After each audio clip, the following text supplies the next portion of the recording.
Priscilla here from Kardec, UK. I hope everybody's well. Sunny here in England. Good weather. Unfortunately, I cannot enjoy it because, as you can see, I have a little bit of hay fever going on. Actually, a lot of hay fever. And yes, I'm here suffering inside the house.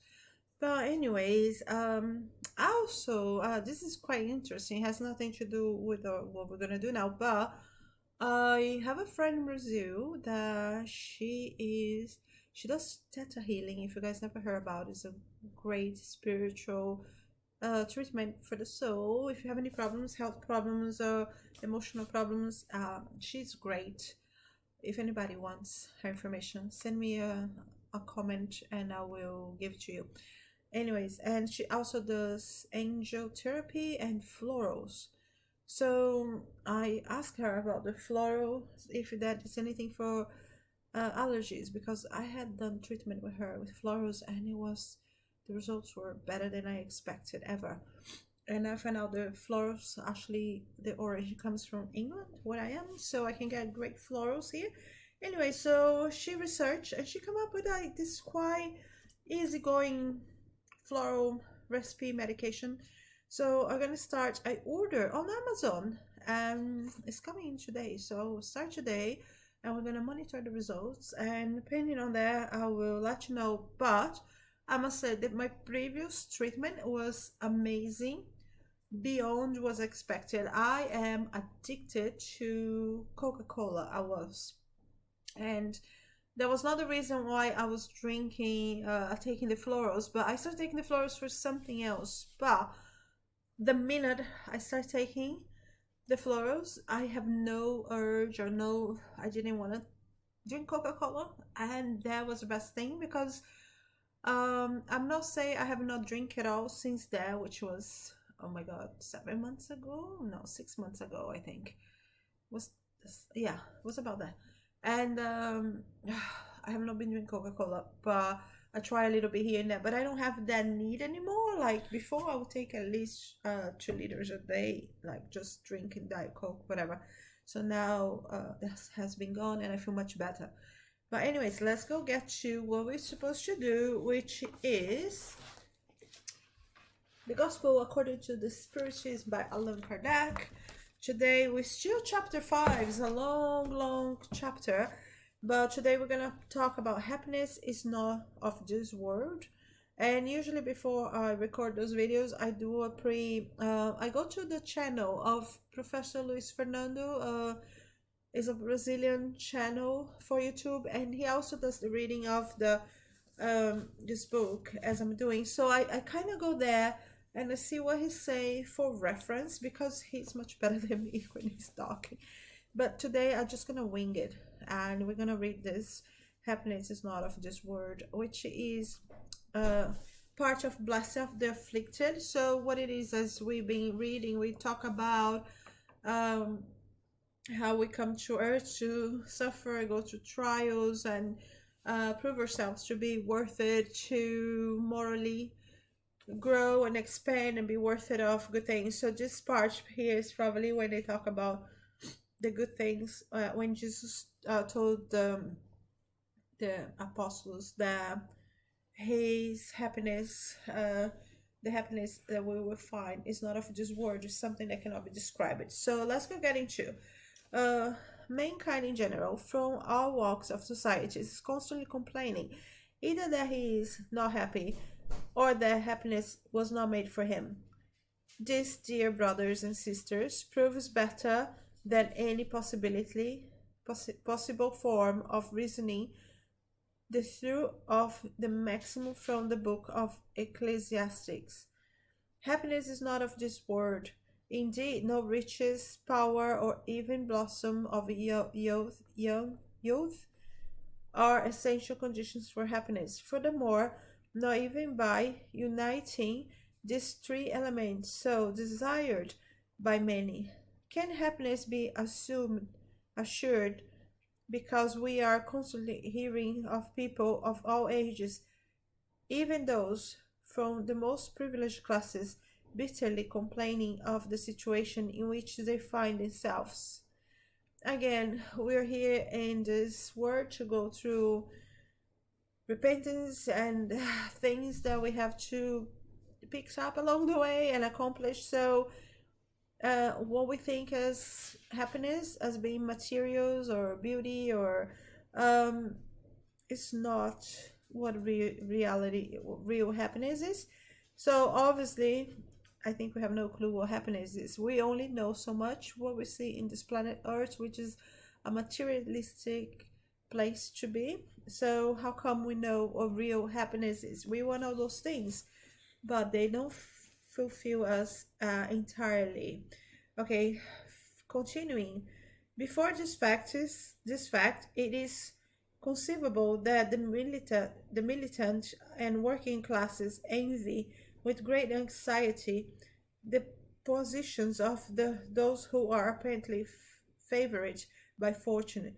In this world, despite what anyone can do, each must face its own part of work and misery, his quota of suffering and deceptions from which is easy to reach the conclusion that the earth is a planet of trials and atonement. That's what I meant to say, trials and atonement. So we are here for that, to go through those things.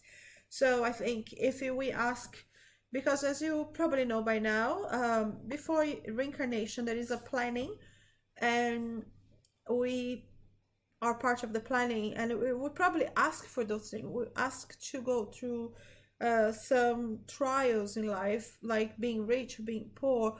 So that means being poor, because it's more difficult, is a trial itself. So we ask for that. Now we want to change. Now that we're here, we want to get out of our path and enjoy material things. So doesn't make sense, doesn't we? I mean, probably some of us can get, but then it's like, what's the sense of being here? You came here and you didn't do what you're supposed to do. When they say we beg to reincarnate, so many people that want to come and reincarnate on planet Earth, and we are many souls, not people. We are take somebody else's place, basically, to be here and do nothing and have no spiritual growth here. So you know what I mean? Like, stick to what you came here to do, and you will find happiness, true happiness, in when you go back home, which is not in this life. Anyways, continuing. This is what I'm reading here, but it's also a mix of what I know and what I think. So it's my own personal thoughts. So if you disagree, if you think differently, let me know in the comments, please, because yeah, I'm very interested to hear what other people has to say. And you know, what I'm saying is not the absolute truth, because nobody knows the absolute truth yet. I think when we debate and we talk about different views, that's when we learn more. So let's continue. So then, sorry, so then those who preach at the earth is man's only home, and that is that it is here during only one existence. He must reach the highest level of happiness possible to his nature, are merely deluding themselves and those who listen to them. Seeing that it has been demonstrated through most secular experiences that only in exceptional cases can this globe offer necessary condition for complete happiness for any one individual. In general terms, it is possible to affirm that happiness is a utopia, because we don't know what happiness is. We are trying to reach something that we don't even know, isn't? Whole conquest has been striven after by successive generations without their ever having been able to reach their objective. If the sensible man and woman is a rarity in the world, then the absolutely happy person has never been found. Happiness on earth consists of something so fleeting for those who are not guided by wisdom, that but for a year, a month, or a week of complete satisfaction of the rest of their existence is a series of bitter deceptions. And note, dear children, that I refer to those who are considered by lucky ones on earth those who are the envy of the masses. So, anyhow, consequently, it is earthly dwelling place in specifically for trials and atonements. Then we are forced to admit that somewhere there are more favorable dwellings places in the spirit. Stop here a minute. Okay, although still a prisoner in the material body, may possess the delights of human life and all its fullness. This is the reason why God has planted those beautiful superior planets in our vortex, towards which your efforts and tendencies will one day cause you gravitate when you have become sufficiently purified and perfect. Okay, so this is even though we don't know what is happiness is in this earth, true happiness, because we never see, we never, it's not something uh material, something that it's not like a holiday, a week holiday or vacation. Is something that is not there for us to understand what it is. Uh, just talk about other planets or other dimensions of where the spirits live, other beings, maybe not like human, but other ways of life created by God. And some we talk that on the spirits book, the book of the spirits. Some are below us, the level of understanding, and some are the level of knowledge and more primitive, like the primitive words, and some are superior to us. So as some of you may know, right now we are going to the planetary change. We're we're going from a planet of suffering and atonement and trials to become a happier planet. So it's a transition we are in right now, and that's many spiritual people like me. We talk about a lot of changes on the magnetism of the planet Earth, all this bad stuff that are happening right now. It's all related and it's all meant to be happening anyhow.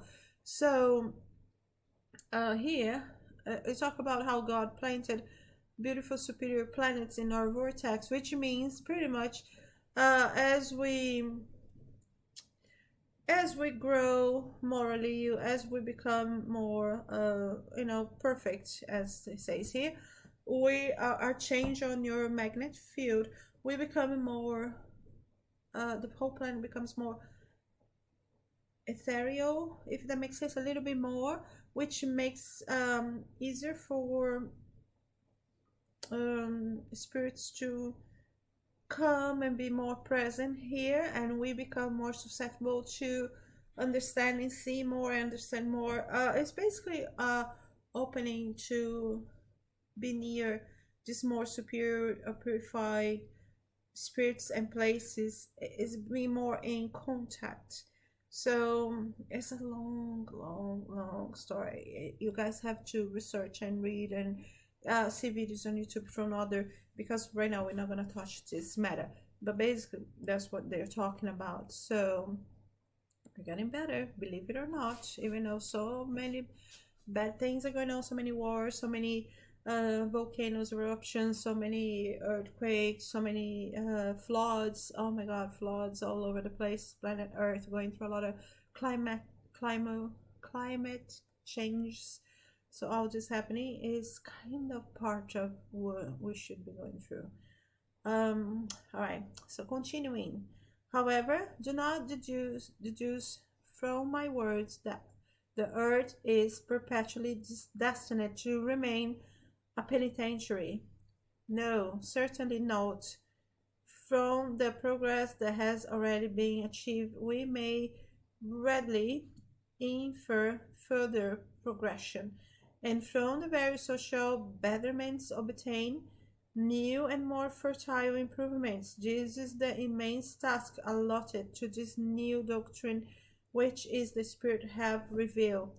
Okay, remember, this book was, I don't know, just one, but the other ones was written in the 1800s, 1850 something, because I don't have right now here. But imagine all the progress, not only moral, because that's hard to measure, but technological from this time to now. I mean, even moral at the time, we have slaves. We had slaves. We don't have that anymore.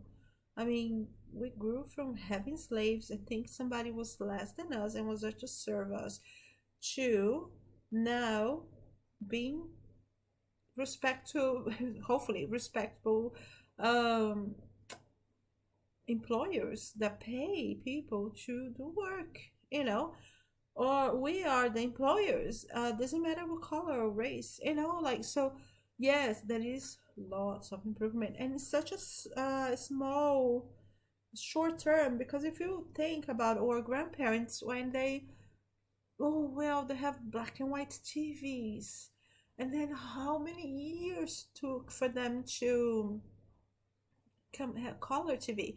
It took longer, but now it's the speed is faster and faster. Like, look, who would ever imagine it? We have mobiles, like something that you press on and you can talk to people and you can see things and you can, and YouTube and all the stuff. Like, right, it's so in your face, it's so fast.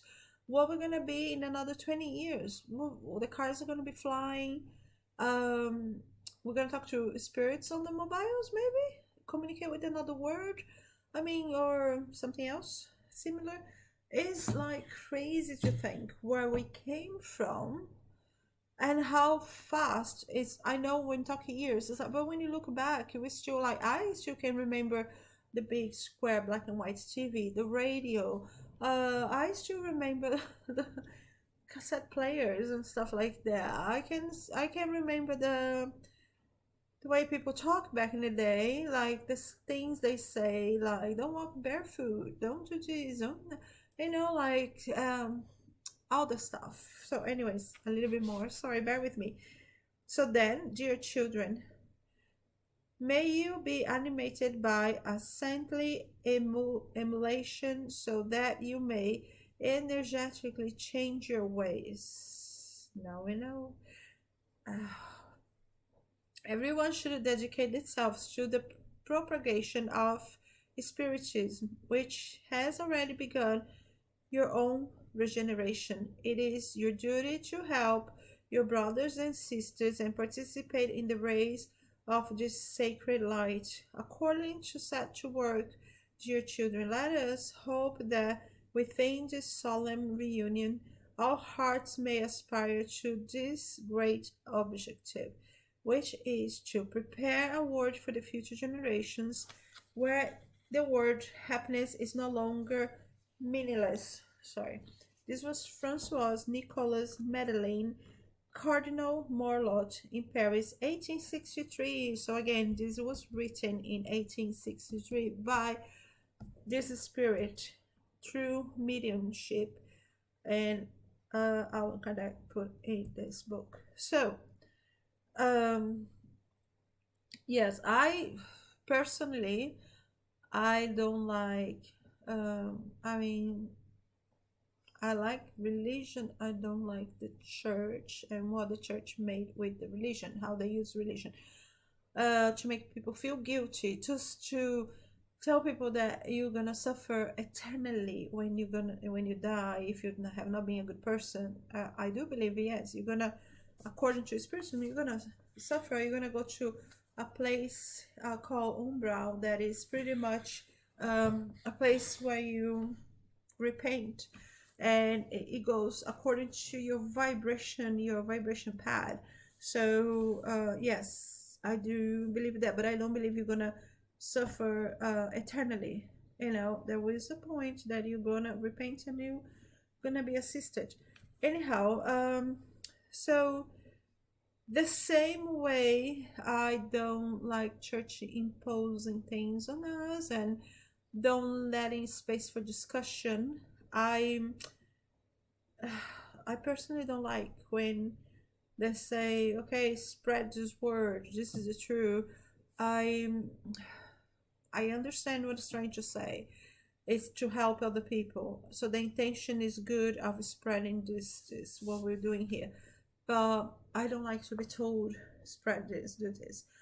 Yet another personal story is the it's more difficult to know this doctrine, because then you have a moral obligation to be good and do things. It's not like you never been told about. It's not like you blindly in this life trying to do your best. Now you have to do your best because you know you understand this doctrine, you know spiritism. And so what happened to me is that I knew that a quick short story.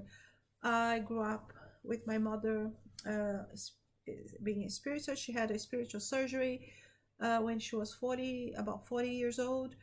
She had breast cancer. The doctor, Spirit Fritz, Dr. Fritz is a spirit of a German doctor in Brazil that is really active. Everybody knows. Did the surgery and removed the cancer. She went back to the physical regular doctors, 3 doctors, did all the exams. They could not understand how come. Looks like she had surgery. They could see the scars. They could not find any nodules, any cancer. Thanks God. And since then, my mom is 80 years old now, and nobody can explain what happened. Well, the doctors cannot explain what happened. We know what happened. So since then, I moved to California for 14 years. And because there was no Kardec spiritual centers where I was living, or if it was, there was a bunch of done by Brazilian people. I didn't want to get involved with that kind of thing. I ended up having to work and learn English. I didn't have time, so I just put in the bag and had fun and enjoyed life a lot in California. And then I moved here to England because I become a nurse in California. I was a licensed vocational nurse. I moved to England to work for the NHS, which is the National Health System, as a nurse. But when I got here, I work a little bit as a nurse assistant. I help a lot, and I could not. They offered me to go back to university and continue, but it was not continuation of the studies. It was go back and start all over again, and I was too old for that, so I said no way. So I continue life as it is. And then someday I had a shake up by the spiritual world. I clearly could tell my spiritual mentor was really mad at me and show up for the first time. It's not show up, but made his presence known for the first time ever that I felt, and was like, what are you doing? You better start working now. You know you have to do something, and probably that's why I'm here, to spread this work. And here is me doing this. And since I started doing that, my life got better. So what happened is, I'm not a medium, but that's what they say, that is a lot of people. There are mediums that come here to do a work of charity and help. And when I say medium, I say all kind of mediums, and what they do is that they decide not to do what they came in this earth to do. They decide not to. They're scared of being mediums. They're scared of seeing things. They think they're crazy. A lot of these mediums end up in places for the psychological impair, or end up taking medication, and they have just this battle of spiritual not understanding and psychological struggle, because they refuse to do what they came here supposed to do. So yeah, it must be really difficult. I'm not a medium by any means. I mean, we are all mediums according to Kardec, but so like when I have to feel the presence of my mentor, I did, and I thought I was gonna die. It was not pretty. And I could tell that it was a man, and he was not happy. I didn't see his face or anything, but you just can feel the presence.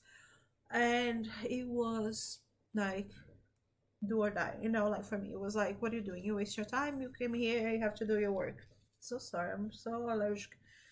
Anyhow, that's a little bit of how I become to start this channel and why I'm doing that.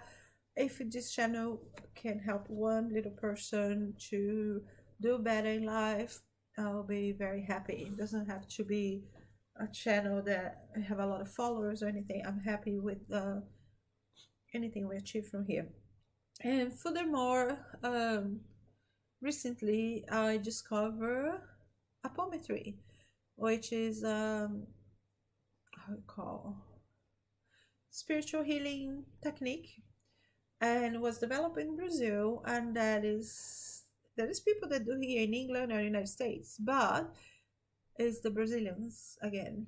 And I wanna together with this um, professor that teaches in the treatments. I'm translating his booklet to English. Is 200 pages. You know how I love reading and writing. So I'm translating to English the best of my ability. He will come here to England in October, November, excuse me, and we're gonna do a class. I think it's 5 days of classes, and I'm gonna help him. So I'm to the point I'm gonna ask him if I can start doing videos in my channel about apometry and what it is exactly and how it works. I don't know if it's too much of a material, but I'll see. I'll talk to him. And this is it. So I'm gonna close for now. We already done our chapter today, chapter 5. So stay tuned for more. I'll try to get more into doing these videos, and I'm sure I will, because now is June and July, and I have less work at my work.